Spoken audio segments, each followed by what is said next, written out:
नमस्कार। दीपिका पादुकोण को लेकर कई मीडिया रिपोर्ट से एक नई जानकारी निकलकर सामने आई है और ये जानकारी ये है कि रात को दीपिका पादुकोण किससे मिलने जाती हैं। आपको पता होगा कि एनसीबी ने दीपिका पादुकोण को समन भेजा था और उन्हें पहली बार शुक्रवार को पेश होना था, लेकिन वो शुक्रवार को पेश नहीं हुई। उन्होंने एक दिन की मोहलत मांग ली और शनिवार को पेश हुई। शनिवार को पेश होने से पहले तकरीबन रात 2:30 से 3 बजे के बीच दीपिका पादुकोण अपने घर से रणवीर सिंह के साथ निकल गई।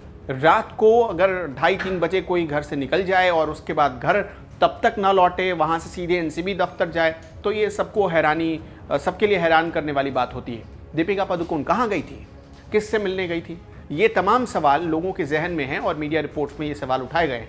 कहा यह गया कि दीपिका पादुकोण अपने घर से रणवीर सिंह के साथ निकली और वो सबसे पहले एक होटल पहुंची। होटल में एक कमरा लिया गया और उस कमरे में दीपिका पादुकोण ने अपने वकील को भी बुलाया था। वकील के साथ साथ दीपिका पादुकोण और रणवीर सिंह ने बहुत देर तक मंथन किया, कैसे एनसीबी के सवालों को टैकल करना है, कैसे उन सवालों का जवाब देना है, इन तमाम चीज़ों पर चर्चा हुई। उसके बाद दीपिका पादुकोण होटल से निकली और वो पहुंची अपने एडवोकेट के यहाँ, अपने वकील के यहाँ, और वहाँ फिर चर्चा हुई है। फिर उसके बाद से दीपिका पादुकोण होटल पहुंची और होटल से निकलने के बाद वो सीधे एनसीबी दफ्तर पहुंची। ये पूरी रात की कहानी, यानी रात तकरीबन 2:30 बजे से लेकर सुबह तकरीबन 11-12 बजे तक दीपिका पादुकोण का ऐसे ही वक्त कटता रहा।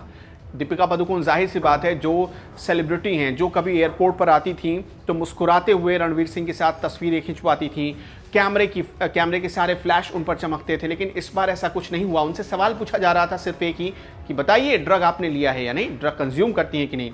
सिर्फ इस तरह के सवाल थे। इस बार कोई दीपिका मुस्कुराइए ये नहीं कह रहा था, बल्कि इस बार लोग कह रहे थे दीपिका बताइए आपने ड्रग कितनी बार लिया है। इसलिए दीपिका पादुकोण के चेहरे पर परेशानी साफ दिखनी थी।